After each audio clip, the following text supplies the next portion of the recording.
and welcome to Very Special Coworking, a podcast about what makes coworking special. And this month, we're welcoming Kathryn Reilly for 25 and Coworking. First of all, Katie, thank you so much for being here with us this month. Thank you for having me. I'm very excited. So I met Katie on LinkedIn because I'm very active on LinkedIn. And then we chit-chat a bit and really wanted to share her story because you started as a community manager and then now you've been for several years a director of operations. I'm looking forward to hearing your experience with those two roles and how you have evolved your career in the co-working industry. But first of all, how did it start? How did you get to work where you're working now? Was it the first time you work with a co-working? Did you know about co-working before or was it brand new? So I knew about co-working prior to joining 25N. And I actually I was in Austin, Texas, and I went back to Geneva, Illinois, and that is where our brand had started. And so moving back to actually my hometown, I was able to discover that we had a co-working space. And yeah, I applied for the job. I come from a really strong background in retail and hospitality. And I started out as a community manager and I joined their team in January 2020. And as we all know, the pandemic hit in March. Yeah. So it was something definitely we were all navigating together. Mara, our CEO, and Megan, our COO, I worked really closely with them at the time. And we were navigating that. So from there, it kind of branched into us growing as a company even more, which along with growing, I grew into a different role. And now I oversee all of our locations and their process and procedures, our location teams. And yeah, really just jumped right into the co-working community. And I've loved it ever since. Yeah, so you had some expectation about the roles, and then 2 months later, pandemic hit, and everything changed. As a community manager at the time, it must have been a lot of different things to do, correct? Right. I mean, we had to navigate what it was like to build community from afar, which I think we did Mhm. an excellent job at. We would actually host virtual happy hours. We actually had Yes. a virtual like talent show and we had members who like got on and like sang a song and one of our members created a like whole poem about 25N and recited it. It was really cool, and I think that really helped us build our community even more after the pandemic because people Yes. really remembered how much we cared for them during it and how much they also cared for us, and I think that's a really, really big special piece that I always talk about with 25N is that we really foster our connections with our community that, I can walk into any location and there's always, even though I work remotely and I go to these locations periodically, there's always a member who will come up, ask me how I'm doing, ask me about something we talked about last time I was there. And it's true. I know about their lives and what's going on, and it's amazing how much you can have coworkers that aren't even like people who work within your company. And that's like I feel like what we really foster is that community connection. Yeah. Is that what you were expecting before working them? You said you knew about co-working before, but you haven't worked. It was your first time, so you had some kind of expectation. And then there was the reality. Was it different or was it as you expected? Yeah, I would say I actually did know how much community would be built within after prior to joining.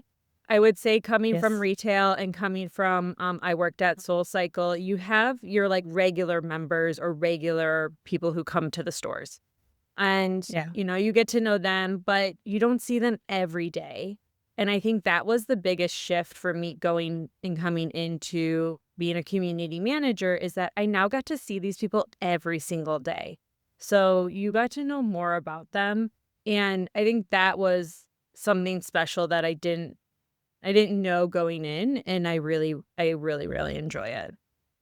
Yeah. So would you say that your experience in retail and hospitality helped in your role in the co-working space? I would say definitely. Okay. some of the experience prior, like process and procedures, has really helped me within my current role, but also I would say even from a sales aspect, I've gotten a lot of experience prior to, how to sell, how to price things, how to analyze like any data that you have to see, okay, is this working? Is this not working?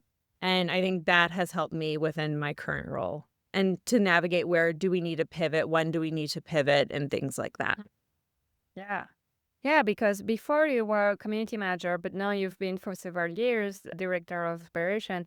It's again a different role and different things you have to learn. And how did the transition go from one role to another?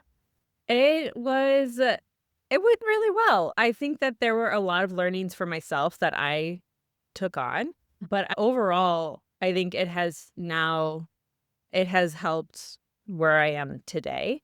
And I would say that something that I took away in that transition was navigating, okay, how do I change things and is this going to work for everyone? So something that I really focused on stepping into that role was into my current role was really making sure that whatever I did in our Geneva location would work in our Waco location. So now Yeah. everything's streamlined across our entire company, which allows for our team to help one another.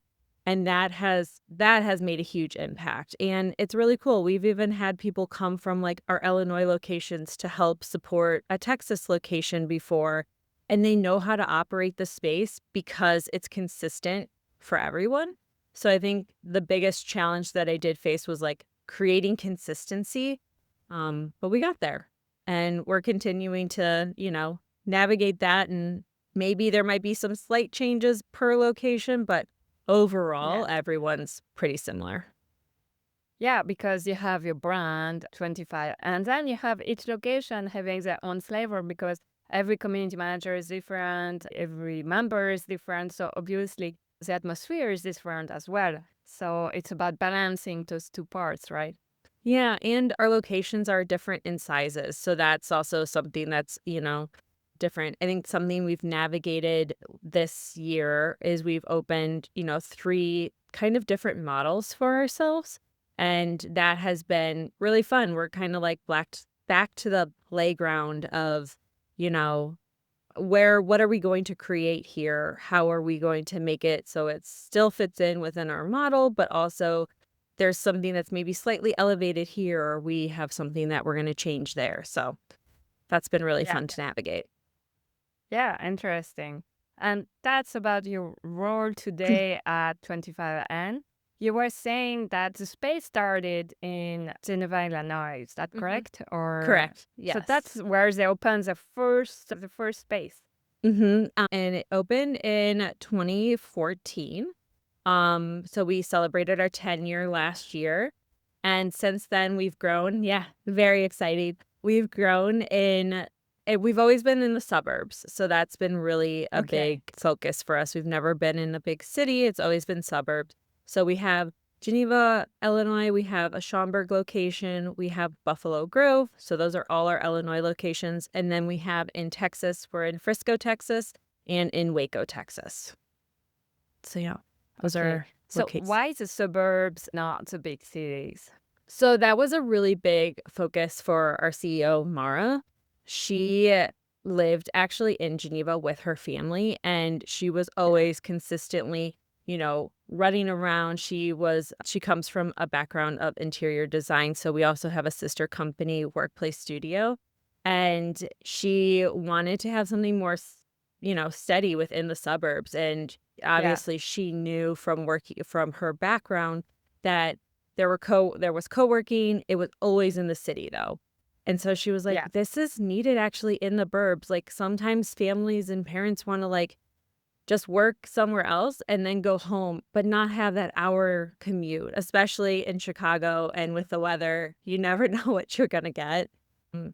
So, yeah, she decided to create that and build that out, and it's thrived ever since. So it's been really cool to see us grow too within the suburbs, and that we even have members sometimes when they travel that they'll go to our different locations while they're traveling, which is cool. Yeah, that's super nice to be able to offer a different space when they're traveling and have also, as you were saying, that same different, but still the same, you know? Mhm. Yes. What about you? How is it do you travel to all those different locations? How do you manage that? Yeah, so Yeah. I travel quite a bit. Okay. I am usually at a location almost once a month. So actually last week I was in our Waco location, and 2 weeks 3 weeks prior to that, I was in our Frisco location. And then in a few Okay. weeks, I'm going to Illinois. So I do travel quite a bit, and I enjoy it. I really enjoy being on site with the team. It's a lot of fun. I think that is something I know you and I spoke about when we first met, that like that's something I'm really passionate about, is working with my team and, developing our leadership, and that's been a huge focus of mine. So it's always fun to be on site, see what's going on, and just be there to support them. So Yeah. And it sounds like a lot. Like, how many different locations do you have? Like six, seven, eight, we have 5. However, five? one of our Okay. buildings is operated kind of slightly different. So we have an 11th floor and we have a 3rd floor. And our Okay. 11th floor is called the Amara Club. So it's more of a like higher end co-working, I would say. It's more of like a club atmosphere. There's definitely like not like crazy club, but like let's say country club. Okay. And it's like a beautiful boardroom. There's like very beautiful corner offices that you can see the Chicago skyline. It's a beautiful space. And then our 3rd floor it has a ton of meeting rooms and conference rooms. So we Okay. have a lot of conferences that are coming through there. So again, we have 5 locations, but that building itself operates as Yeah. almost like 2 different identities. Yeah, even in one space, in one location, you have like different areas, which is like different spaces. Mhm. As you said, they operate differently. So it's like managing even more spaces. Yeah, yeah, it's like 2 in 1. What about the staff? How many people are you working with regularly S like that? Yeah, so it can vary depending on location. So we've got at our standard at any location is usually 2 people. Now it depends again on the size of the space. Like our Waco location is larger. We have a staff of 4 people there. So within my staff, it does vary depending on what we have going on at that location. But overall, I oversee about there's we have every location has community managers. So there's 6 community managers, and then within that they have staff underneath them. So I would say there's about a total of, I think the last time I checked it was like 15. But again, we all like they manage their hospitality coordinators and community assistants and stuff. But our team, I will say, we talk to everyone. So no matter what, Yeah. you're talking with everyone, no matter where you're at in the company.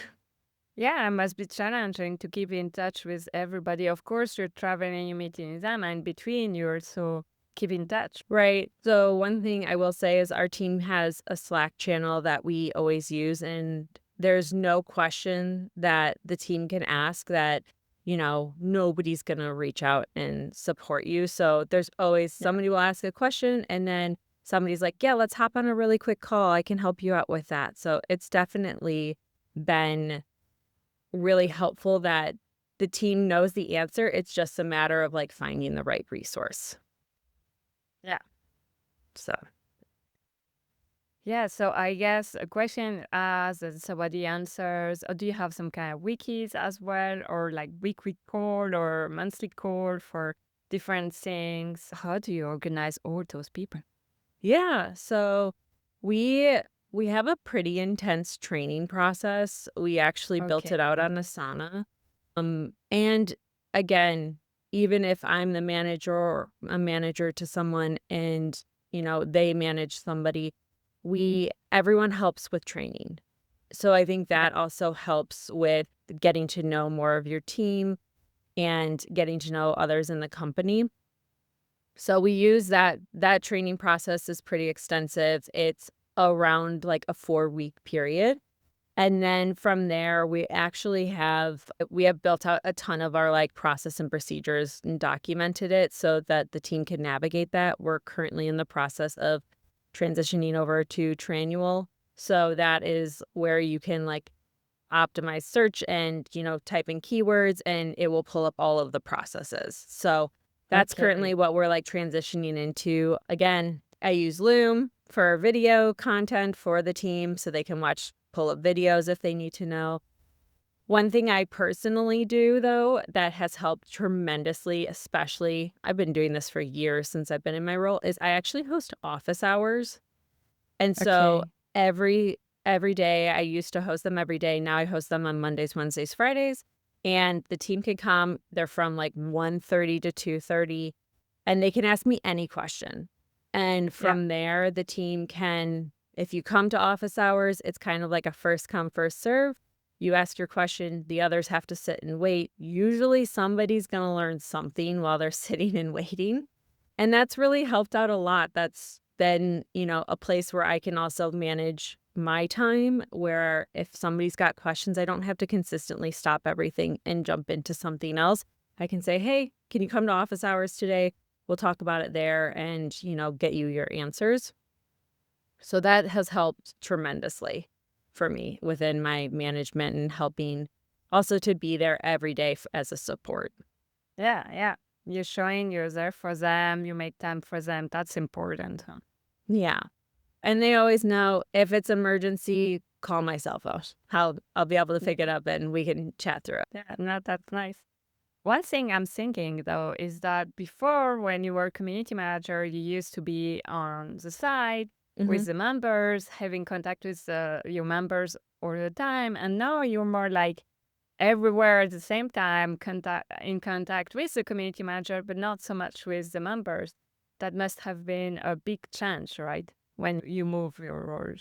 Yeah, I will say it was it was really fun being a community manager, and I mean, Yeah. some of our other events that we, like, put on in our space were so much fun, and we got really creative. So one of my colleagues, her name is Mecca, her and I started a week apart. She, at the time, was my community or my hospitality coordinator, and she has also grown within the company too. So Okay. now we're both in, like, I'm director of operations, she's in director of sales and of new location launch. And so we we got to, like, kind of create this what we wanted to do at our space. And I mean, we did mini golf in our space when we Mhm. were managing it.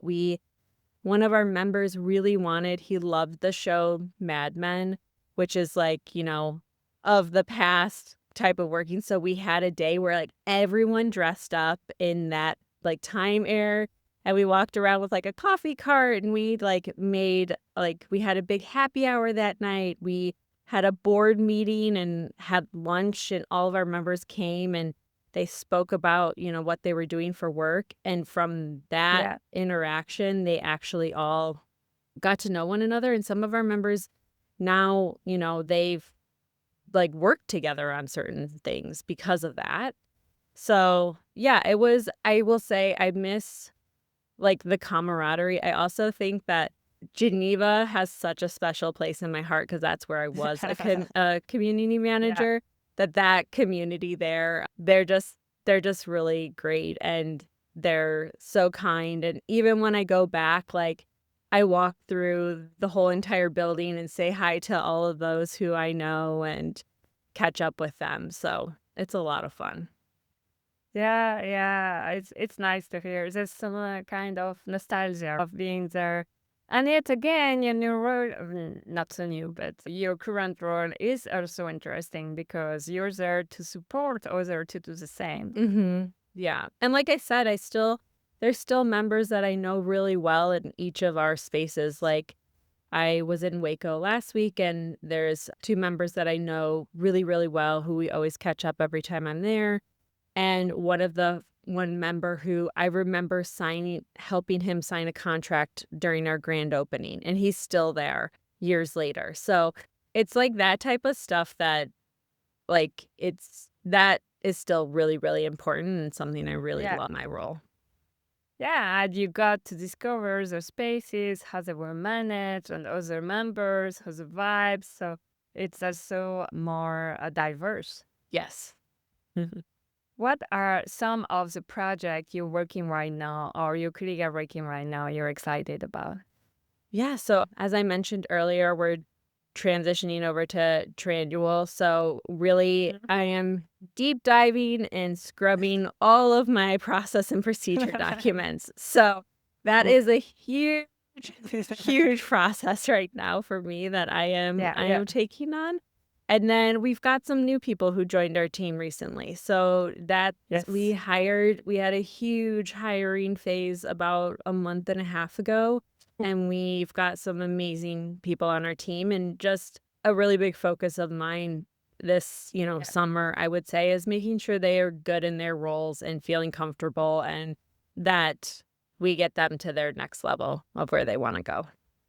Yeah. What do you do? I guess you have again another process you're moving around for onboarding and making sure that everybody, as you say, is right in their place. Mhm.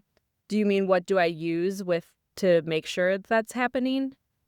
Yeah. So like I said, we use our training processes really in depth. However, something Yeah. that we've done, I would say we added this about 2 years ago, and it's really, really helped, is we do a 30-day check-in with anybody who's been hired. So Yeah. within 30 days, Okay. you have a check-in.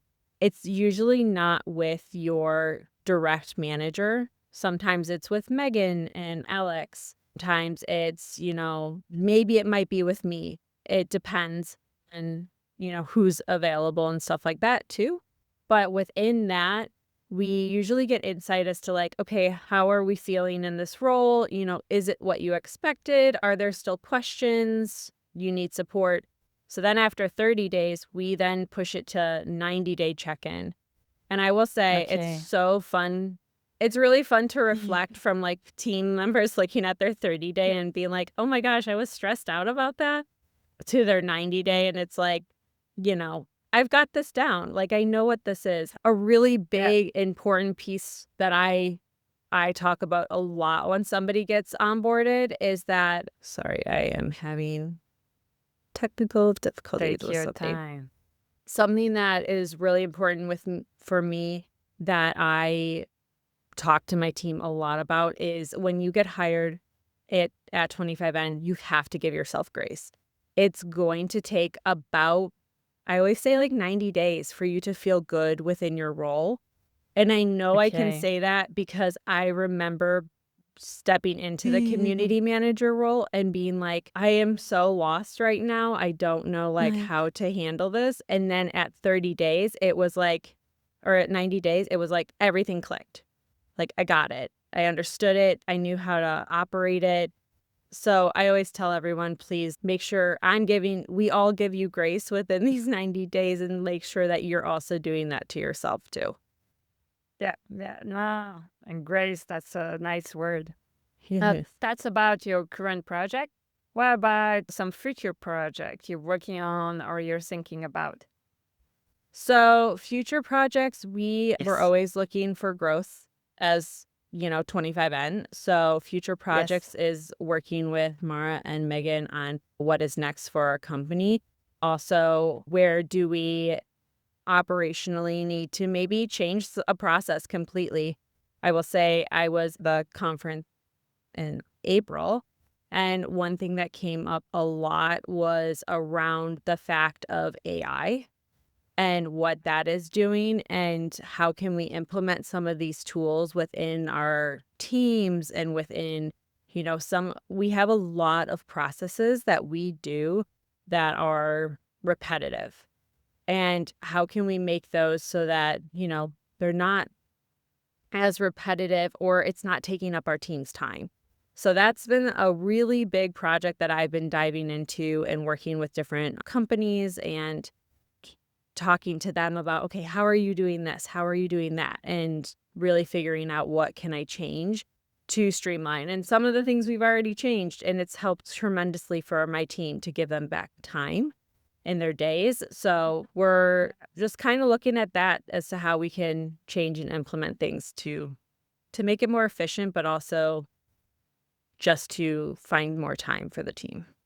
Yeah, because automating the admin tasks, repetitive tasks, but also maybe boring tasks that the team isn't really so fancy about, to leave them more time for what matters and for that human touch that they can really bring to the space. Huh?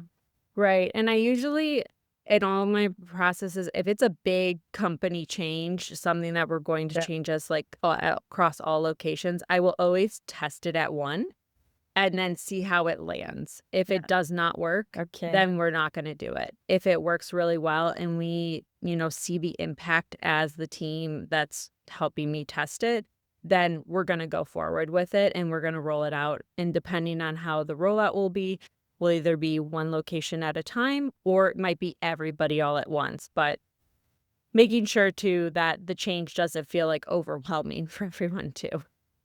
Yeah, yeah.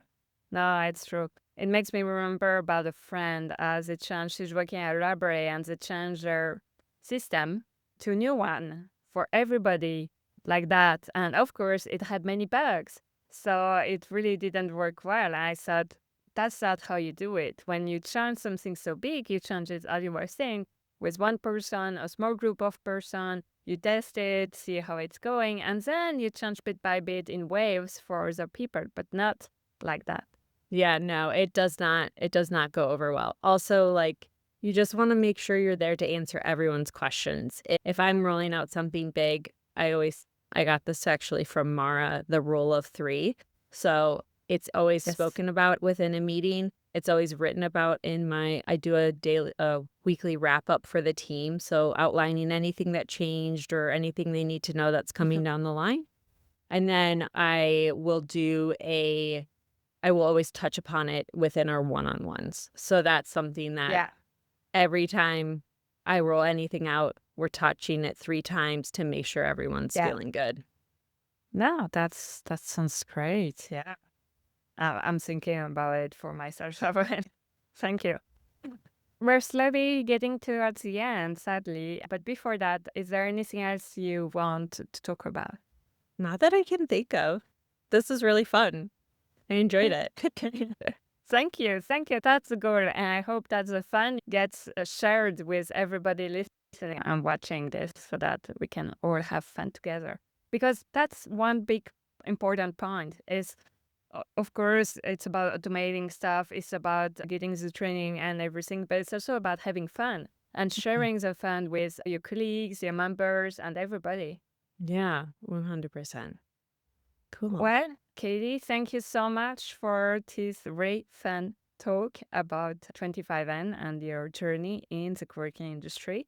If people want to know more about you, what you're doing, and your space, where can they find you? Yeah, you can check out our website, 25ncoworking.com. Mhm. You can find me on LinkedIn. My name's Kathryn. It is spelled differently. It's Kathryn Reilly. You can message me on LinkedIn or just send me an email, and it's katie@25ncoworking.com.